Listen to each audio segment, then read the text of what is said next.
الحمد للہ رب العالمین۔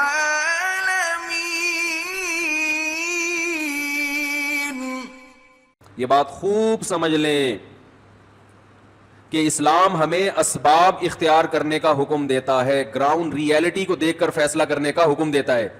اگر آپ بہت کمزور ہیں، دشمن بہت زیادہ طاقتور ہے، تو اسلام آپ کو لڑنے کی اجازت نہیں دیتا۔ کیونکہ لوگ نا حدیثوں کا غلط مطلب لیتے ہیں، اس لیے مجھے درمیان میں یہ حاشیے چڑھانے پڑتے ہیں۔ اجازت نہیں دیتا، لہذا یہاں توکل کرنا کہ ہم لڑیں گے، بس کوئی بات نہیں، شہادت پائیں گے اور مریں گے اور کوئی بات نہیں، اللہ ہے بس مدد کرے گا، وہ سب کچھ صحیح ہو جائے، نا نا نا نا۔ اللہ نے کہا پہلے اپنی اوقات دیکھو۔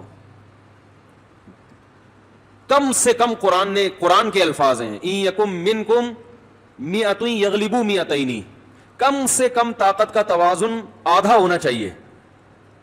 یعنی دشمن اگر 50,000 ہے تو آپ 25,000 سے کم نہیں ہو۔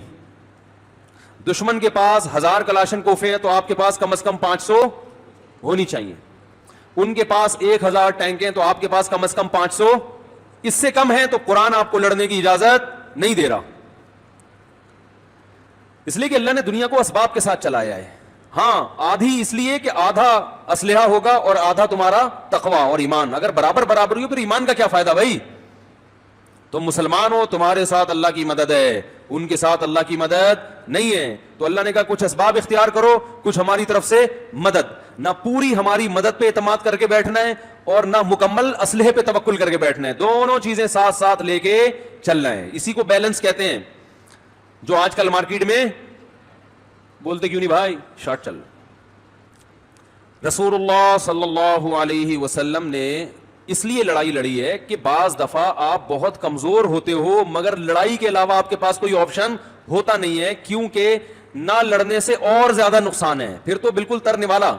دیکھو جیسے بلی جو ہے نا، بلی کمزور ہے، آپ پہ حملہ نہیں کرتی، لیکن بلی کو آپ اتنا مجبور کر دیں کہ اب اس کے پاس حملہ کرنے کے علاوہ اپنی جان بچانے کے لیے کوئی راستہ ہے ہی نہیں، تو وہ فدائی حملے پہ بھی آ جائے گی، بولے گی مرنا تو ہے ہی۔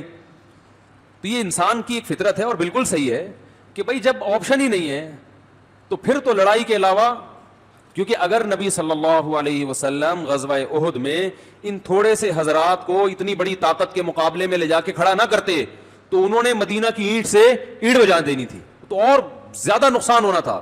ایسے موقع پہ جب کام کرنا لازمی ہو، فرض ہو، پھر اسلام کیا کہتا ہے؟ اب اسباب کو مت دیکھو، اب نظر کس پہ رکھو؟ اللہ پہ، کیونکہ یہ آزمائش اللہ کی طرف سے ہے۔ سمجھ میں آ رہی ہے بات؟ یہ بہت اہم اصول ہے کہ جب کرنا ہی کرنا ہے تو پھر بھائی اللہ بہت بڑا ہے، بچائے گا وہ، پھر اللہ مدد بھی کرتا ہے۔ جیسے بدر میں لڑائی ہو گئی تو اب اللہ نے بچایا۔ اس میں بہت سارے اصول نکلتے ہیں زندگی گزارنے کے۔ ایک بہت اہم اصول یہ نکلتا ہے کہ جو چیز اپنے اختیار میں ہے اس میں کوتاہی مت کرو، جو اختیار میں نہیں ہے اس پہ ٹینشن نہ لو۔ یعنی جب بھی آپ اپنی زندگی کے فیصلے کریں نا تو یہ دیکھا کریں کہ میرے پاس کتنے آپشن ہیں اس کام کو کرنے کے۔ جو آپشن ہے ہی نہیں اس پہ سوچنا کیا ہے؟ فضول ہے۔ تو بہت سے مسئلے ایسے ہی حل ہو جائیں گے۔